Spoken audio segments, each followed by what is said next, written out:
सामने आएगा, ऐसी उम्मीद।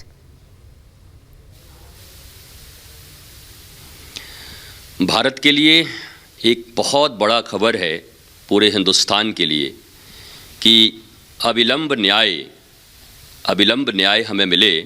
इसके लिए हमने एक आज ज़रूर विजय प्राप्त किया है। और ये बहुत प्रैक्टिकल चीज़ है कि जो चीज़ें इस देश के इतिहास में घटनाएं हुई हैं, उन घटनाओं का सर्वे करने के लिए कोर्ट ने ऑर्डर दिया है। मुझे लगता है 100 करोड़ नहीं, 140 करोड़ देशवासियों का इसका स्वागत करना चाहिए। और मैं स्वयं वृंदावन मथुरा से हूँ, तो मेरे लिए तो बहुत आह्लाद का विषय है। और मैं दावे से और गर्व से कह सकता हूँ कि नीचे मंदिर ही है, क्योंकि सबको पता है औरंगजेब ने इस मंदिर के साथ, कृष्ण जन्मभूमि के साथ क्या किया था। ये राजनीति के कारण ये सब चीज़ें हो रही थी, लेकिन अब कोर्ट ने ये निर्णय लिया है और दूध का दूध और पानी का पानी होगा। भगवान राम और कृष्ण भारत की आत्मा हैं, 140 करोड़ भारतीयों की आत्मा है। महाराज जी, ज्ञानवापी के बाद अब ये ईदगाह के सर्वे की तस्वीर साफ हो गई है, लेकिन जैसा कि ज्ञानवापी पर कई लोगों की आपत्ति सामने आई थी, अब मथुरा शाही ईदगाह पर, मस्जिद पर भी अब लोगों की आपत्ति सामने आ रही है। वो ये कह रहे हैं धर्म विशेष को टारगेट किया जा रहा है, इसीलिए कोर्ट में अर्जी दी गई। मतलब कोर्ट के फैसले पर भी सवाल। अब ये किसी भी सभ्य समाज में, पढ़े लिखे समाज में ऐसी बातें जो लोग करते हैं, उनकी बातों का इस देश के ऊपर में कितना ऋणात्मक परिवेश पैदा करने का आरोप उन पर लगाना चाहिए। आप बताइए, कोर्ट सबसे बड़ी संस्था है। कोर्ट ने ये आदेश दिया है, हर व्यक्ति को, एक साधारण से साधारण व्यक्ति को भी अपने लिए जस्टिस मांगने का अधिकार है। 100 करोड़ भारतवासी जो इस हिंदू धर्म से और सनातन धर्म से जुड़े हैं, भगवान श्री कृष्ण जिनकी आस्था हैं, वो सिर्फ ये मांग कर रहे हैं कि हमारा मूल मंदिर जो उस स्थान पर दबा हुआ है, उसका आर्कियोलॉजिकल सर्वे करके वापस लाया जाए। इसको कह रहे हैं कि धर्म विशेष पर टारगेट है। क्या हिंदुस्तान से ज़्यादा कोई भी कम्युनिटी कहीं किसी देश में सुरक्षित है? अभी कुछ दिन पहले अफगानिस्तान में वहीं के लोग हवाई जहाज के पहिए को पकड़कर भागना चाहते थे। क्या हिंदुस्तान में कभी आपने ऐसा देखा है? यहाँ तो सर्वधर्म समभाव है और यहाँ हम भारतीय के नाते रहते हैं। हम 140 करोड़ भारतीय इसका स्वागत करते हैं। और मुझे पक्का विश्वास है ये चंद लोग होंगे जो भारत की एकता, भारत की अखंडता, भारत की सनातन संस्कृति और भारत की विश्व गुरुता को देखना नहीं चाहते होंगे, इसलिए वो ऐसी बात करते हैं। मेरा स्पष्ट मानना है कि आज ये आदेश होकर भगवान श्री कृष्ण के प्रति आस्था रखने वाले, न्याय के प्रति आस्था रखने वाले, धर्म के प्रति आस्था रखने वाले लोगों के हृदय में आह्लाद हुआ है। और ये निश्चय ही सामने मंदिर आएगा। मैं फिर दावे से आपको कहता हूँ, लोग पूछ सकते हैं इतना दावा कैसा? आप देखना, जब सर्वे होगा तो नीचे दबा हुआ मंदिर और मंदिर के अवशेष आपको मिलेंगे। महाराज जी, ये भी समझना चाहेंगे, शाही ईदगाह कमेटी इस पूरे फैसले के खिलाफ अभी से खिलाफत कर रही है। अभी सर्वे शुरू भी नहीं हुआ, 20 तारीख तक का समय है, उससे पहले ही खिलाफत कर रही है। अंदेशा उनको भी है कि सच्चाई कहीं गहरी है और छिपी हुई है और वो इस सर्वे में सामने आ जाएगी, इसलिए इस तरह की छटपटाहट हो रही है। कम से कम कोर्ट पर तो विश्वास रखना चाहिए।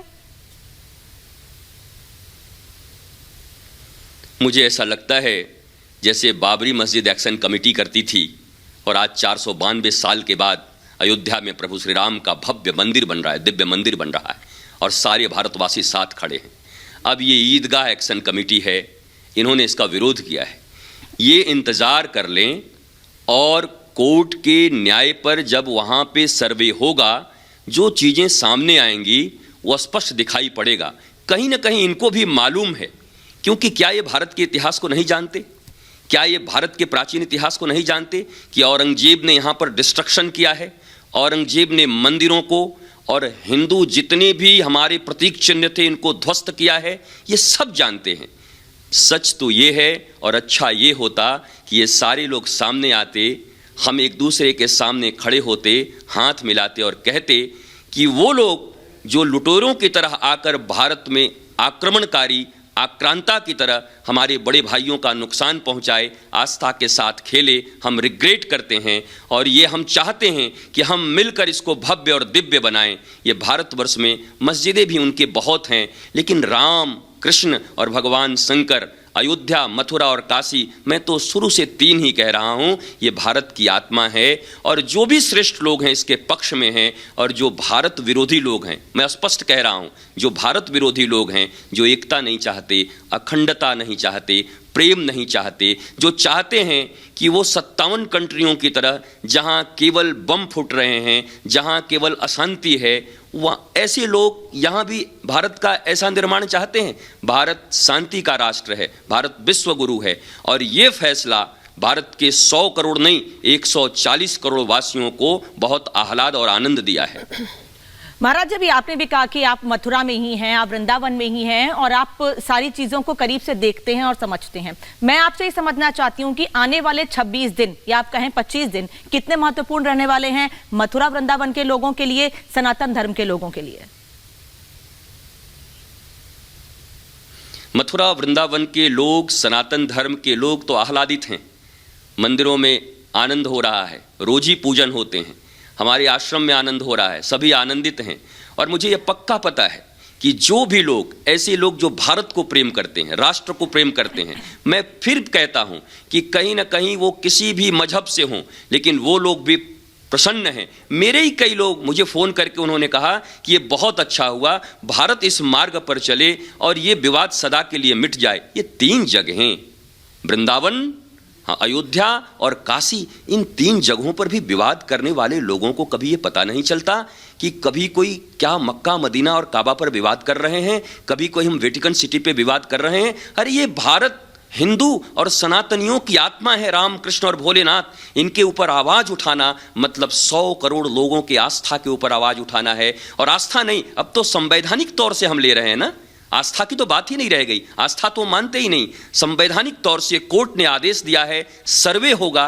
पहले इतनी छटपटाहट क्यों है मुझे भी खबर नहीं है। कहीं ना कहीं वो विरोधी लोग, कहीं ना कहीं देश तोड़ने की मानसिकता रखने वाले लोग, इस देश में हिंदू मुस्लिम सभी एक साथ रहें, आनंद के साथ रहें, जो नहीं चाहते, जो अशांति चाहते हैं, ऐसे छिपे हुए लोग कुछ न कुछ तो करेंगे। लेकिन मुझे पक्का विश्वास है कि सनातन संस्कृति जगी है और भारत में प्रधानमंत्री नरेंद्र मोदी की सरकार और हमारे उत्तर प्रदेश में योगी आदित्यनाथ की सरकार ने सनातन संस्कृति और सबके विकास के लिए जो कार्य कर रहे हैं, सबको जस्टिस दिलाने के लिए भी जो कार्य कर रहे हैं, ये अनुकरणीय है। इसलिए ये कार्य आज आह्लाद का विषय है। मथुरा वृंदावन में बहुत आनंद है, आप चाहें तो कवरेज करवा लें, लोग बहुत प्रसन्न हैं, खुश हैं, क्योंकि उनको पता है कि हमारे कृष्ण लला का जन्म स्थान हमें वापस मिलने जा रहा है। उसके नीचे पूरा का पूरा कृष्ण लला का जन्म स्थान हमें मिलेगा। शुक्रिया सदगुरु रितेश्वर जी महाराज जुड़ने के लिए और बताने के लिए कि किस तरह का वहां पर संत समाज इसको लेकर क्या सोचता है। फिलहाल 20 तारीख तक यहां पर सर्वे होगा और उसके बाद रिपोर्ट कोर्ट में सबमिट की जाएगी। और चलिए अब रुक करेंगे 2 मिनट में भारत का।